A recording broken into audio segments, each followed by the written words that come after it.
bienvenue à vous sur la chaîne YouTube L'Oeil du Celte, j'espère que vous allez bien. Donc j'en profite pour vous souhaiter une très bonne année 2021 à vous et à vos proches, que ça vous apporte tout ce que vous avez envie, que ça soit argent, santé, amour, affection. J'ai mis le t-shirt offert, donc merci à Nico de pogonapassion.fr.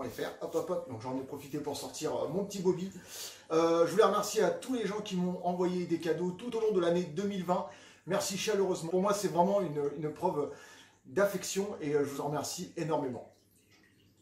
Voilà, donc c'est pas ce petit spécimen là que vous allez voir en vidéo, malgré qu'il soit quand même de bonne taille pour un petit Pogona, mais je vais vous montrer le mastodonte qui est là. On le voit sur le côté, le gros mastodonte qui est là. Voilà, donc c'est ça. Bon, il est encore juvénile, je l'ai mesuré, il fait 25 cm de tête à cloaque. Donc je vais vous montrer exactement ce que vous avez besoin, ce qu'il faut faire, ce qu'il ne faut pas faire pour les iguanes. Donc j'espère vraiment que cette vidéo va vous aider ou peut-être vous freiner, mais au moins c'est le but de la vidéo. Je n'avais pas envie que les gens ne voient que ce qu'ils voient sur certains groupes ou certaines pages, que ce soit françaises ou étrangères, voir des iguanes totalement dociles, qu'on puisse caresser, qu'on en fait ce qu'on veut, qu'on les promène en laisse ou sur l'épaule. Ça, je peux vous assurer que c'est pas une majorité. Je préfère vous mettre en garde. Donc on va voir ça avec Léon en vidéo. On va reposer le petit Bobby. Alors déjà, pour entrer dans le vif du sujet, un iguane, ça fait partie de la famille des sauriens, donc c'est un lézard, et ça fait partie de la famille des iguanidés, ou une iguanidae. C'est une espèce qui peut être très grande. Léon fait 25 cm tête au cloaque, avec la queue, il est autour de 90 cm. Donc je peux vous assurer que la queue fait normalement les 2/3 de son corps. Il paraît, moi je ne l'ai pas vérifié moi-même, que les iguanes verts, iguana, sont beaucoup plus grands que les autres iguanes. Bon, je ne dis pas que Léon peut peut-être dépasser la moyenne ou quoi que ce soit, mais voilà, je préfère vous conseiller et vous dire ceci. Je vais vous montrer quelque chose dans la vidéo qui va peut-être en déranger certains, surtout ceux qui, entre guillemets, ont la tendance à avoir la science infuse, mais je vais vous montrer quelque chose dans la vidéo, et je remercie ceux, ils se reconnaîtront, qui sont en dehors de la France, donc tous les passionnés d'iguanes qui sont en dehors de la France, que ce soit la Belgique ou beaucoup d'autres pays étrangers, donc ils sont venus me conseiller par rapport à l'iguane, et ils ont tous une méthode entre guillemets pour les juvéniles et de temps en temps pour les adultes, et c'est ce que je vais vous montrer ici puisque ça fait un moment que je ne l'ai pas fait, et je vais vous montrer quelque chose qui va peut-être en choquer certains, mais je vous assure une chose, les gens qui sont venus me voir, certains sont des spécialistes, il n'y a aucun danger. Mais je préfère dire que je le fais chez moi, vous n'êtes pas obligé de le faire chez vous. Renseignez-vous bien, car c'est un animal qui est principalement végétarien et frutivore, mais je préfère vous dire que de temps en temps, mon iguane, je lui donne des verres de farine avec du calcium. Ouah, purée, ça y est, je sens tous les gens là qui s'arrachent les cheveux. Regardez la preuve. Mais non, et oui, moi le mien, quand il est arrivé chez moi, il était très maigre. J'ai eu plein de conseils pour le rebooster et il n'y a pas mieux, entre guillemets, que cette méthode avec 1, 2, 3 verres de farine par semaine, un peu de calcium, et ça a permis de requinquer Léon. Car Léon, quand il est arrivé, il était très maigre, il ne mangeait pas très bien, et je sais que énormément de gens viennent de me demander conseil par rapport à ça, et je leur donne toujours le même conseil. Apparemment ça fonctionne parce qu'on vient me revoir quelques temps plus tard en me disant « Ouais super, mon iguane c'est rempli, c'est requinqué, on va dire, il a repris des formes au niveau des cuisses et tout. » Mais voilà, je vais aller vous chercher Léon parce qu'on va d'abord parler de lui, et ensuite on va parler de son habitat, je vais lui montrer ce que je lui donne à manger. Je nourris un peu à la main. C'est pas parce que, comme je l'ai dit tout à l'heure, vous voyez ça dans certaines vidéos, dans certains comptes Instagram ou autres. Je précise bien français ou étranger, c'est pas un monopole français, que votre iguane, vous allez le vôtre, l'avoir dans votre main, le caresser, dormir avec, le mettre tout le temps à côté de vous et qu'il fasse ce qu'il veut. Ça reste un animal sauvage qui peut être très dangereux. Je parle, la morsure peut être destructrice. Je parle d'un spécimen adulte, ça peut être des points de suture et un coup de queue, je peux vous assurer, même à Léon.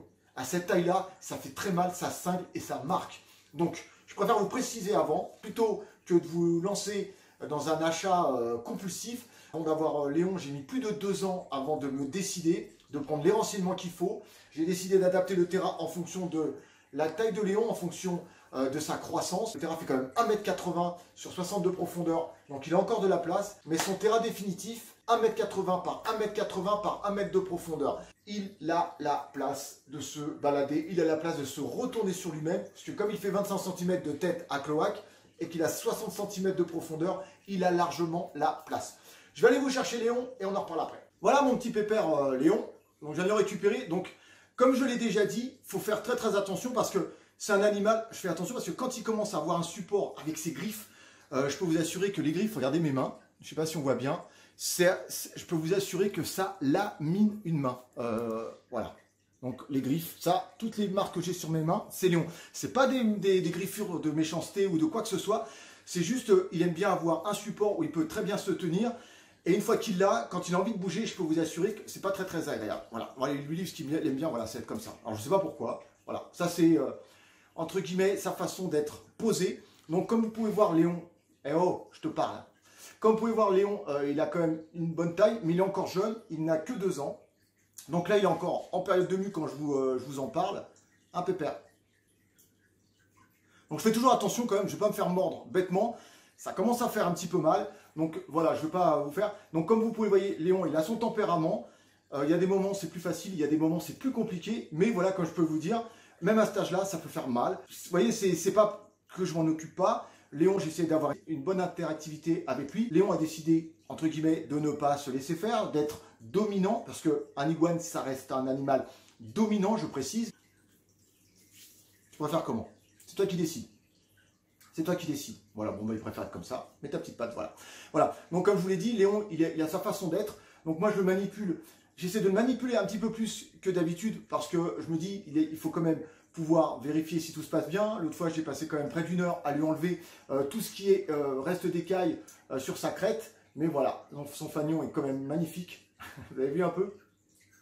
S'il peut me mordre, il ira me mordre. Hein. C'est pas un problème. Voilà. Donc il y a des jours où il est super cool et il y a des jours où il est moins cool.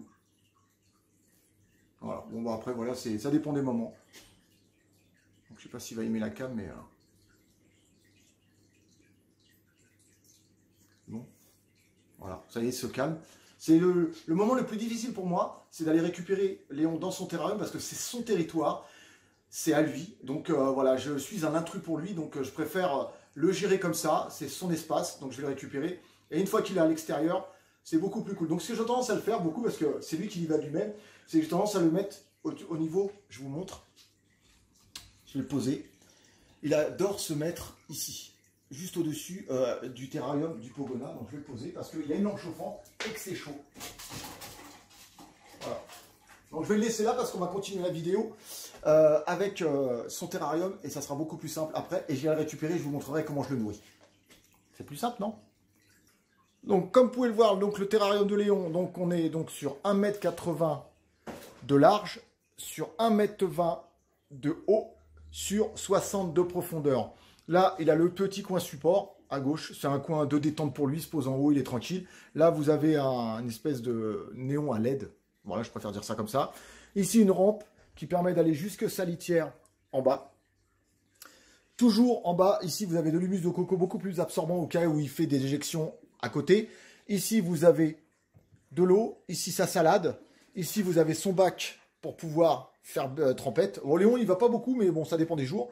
Et toujours, comme moi, vous le savez, de substrat, des éclats de coco. Ici, vous avez une branche qui puisse grimper, donc il peut aller très très haut sous sa lampe chauffante. Donc on a ici une lampe de 80 watts UVB chauffante, point chaud. Ici, on a à peu près 38 degrés. Ici, vous avez un néon UVB, donc 10.0. Très très important de faire un éclairage assez constant sur au moins les 2/3 de la surface. De la ventilation sur le côté ici, de la ventilation sur le côté ici et une ventilation sur le côté en bas. Voilà, et il y en a au-dessus, mais voilà, il y en a juste au-dessus. Voilà, donc ça fait quand même un sacré terrarium. Léon.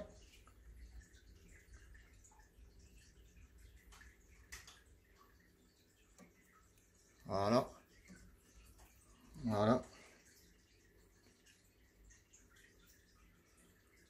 Léon. Voilà, donc 3 verres de farine. Je fais ça tous les 15 jours, voire toutes les 3 semaines, comme vous pouvez le voir. Et là, on va passer à quelque chose qu'il adore, mais alors particulièrement. Ouais, c'est bon ça. Hein. Ouais, c'est bon, mon pépère. Ouais, c'est bon ça. Oh, il y a un petit fil là. Oh, bah ça va, hein, je voulais t'aider, hein, c'est tout, il n'y a rien de mal. Hein. T'as un petit fil là. Voilà. Bon, tant pis. Alors voilà, souvent quand je lui donne une banane, voilà, là peut-être que le morceau est un petit peu gros, mais vous inquiétez pas, il va le manger. Souvent je le trempe dans l'eau, je l'humidifie, comme ça passe mieux dans sa gorge. Alors vous voyez l'interaction, c'est pas parce que je le mets pas sur mon épaule, c'est pas parce que je fais pas joujou je le trimballe pas en laisse dehors ou quoi que ce soit, que j'ai pas une interaction avec mon iguane. Vous savez, donner à manger à un animal, ça reste avoir une interaction avec lui. Léon. Léon. Voilà, ça sera la dernière.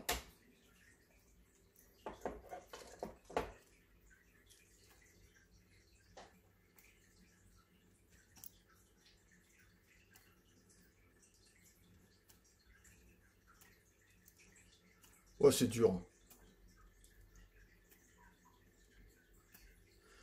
Oh là là, c'est dur. La prochaine fois, je te la coupe en deux. Ne vous inquiétez pas, il va arriver.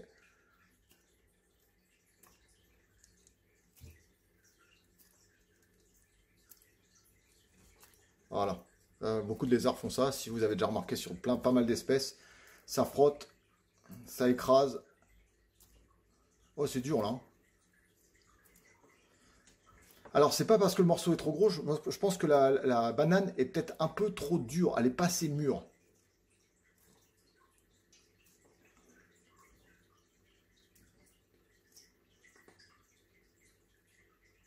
Voilà mon pépère, c'est bien. Voilà. Alors, je reviens en arrière, je vous montre. Voilà Léon. Et voilà la taille de son terrarium. Donc, je le dis énormément de fois, ce terrarium est adapté pour mon iguane. Vous avez vu la taille? Voilà, il y a de la place. Voilà, c'est épuré, mais c'est suffisamment agencé, bien agencé pour que mon iguane puisse aller de droite à gauche, de haut en bas. Enfin voilà, c'est super. Il a tout l'apport qu'il faut en termes d'UVB. Il a l'apport qu'il faut en termes de chaleur. Bon, en nourriture, j'en parle pas. Il a toujours une gamelle ici à portée de gueule ou de dents. Et je lui apporte tous les jours à manger à la main pour qu'il se familiarise un peu plus avec moi. Voilà les amis, on arrive à la fin de la vidéo. J'espère vraiment que ça vous a plu. Donc petite précision, sur mon compte Instagram, comme tous les mois, il y a un concours photo. Le gagnant sera mis en avant sur mon compte Instagram, que ça soit sur ma story ou sur le compte lui-même. Il sera mis en avant sur ma bannière Facebook et mis en avant sur ma communauté YouTube. Ce mois-ci, on recommence comme au mois de novembre, on recommence sur les serpents. Si vous avez envie de me parler, n'hésitez pas à venir me parler en privé sur Instagram ou Facebook ou éventuellement sur YouTube sous les vidéos. N'hésitez pas à faire des petits commentaires, commenter les vidéos, j'aime bien, c'est vraiment hyper important pour moi. Et comme ça, je me fais une idée de ce que vous aimez, ce que vous aimez moins. Et comme ça me vraiment permet d'affiner entre guillemets mes vidéos. Petite chose, je suis en train de préparer un truc. Alors je vais essayer de faire ce qu'on appelle de l'acteur studio. J'espère que ça va vous plaire parce que pour l'instant, je suis en train d'écrire entre guillemets un petit scénario. C'est tout basique. Mais j'ai envie de me faire plaisir. Franchement, n'oubliez pas la cloche qui est là. N'oubliez pas cette cloche parce que quand la vidéo va sortir, franchement, je pense que vous allez vous faire un petit kiff. Ça va être sur le ton de l'ironie. Ça va être sur le ton de l'amusement. Et comme j'aime bien un peu titiller, on va dire, sur ce sujet-là, je pense que ça va plaire à pas mal de monde. Je n'ai pas menti sur la miniature. Je ne suis pas un menteur. Et puis, je vous dis à bientôt pour de prochaines aventures. Sur ce, prenez soin de vous, prenez soin de vos bêtes, prenez soin de vos proches. Ciao tout le monde, bye bye, peace!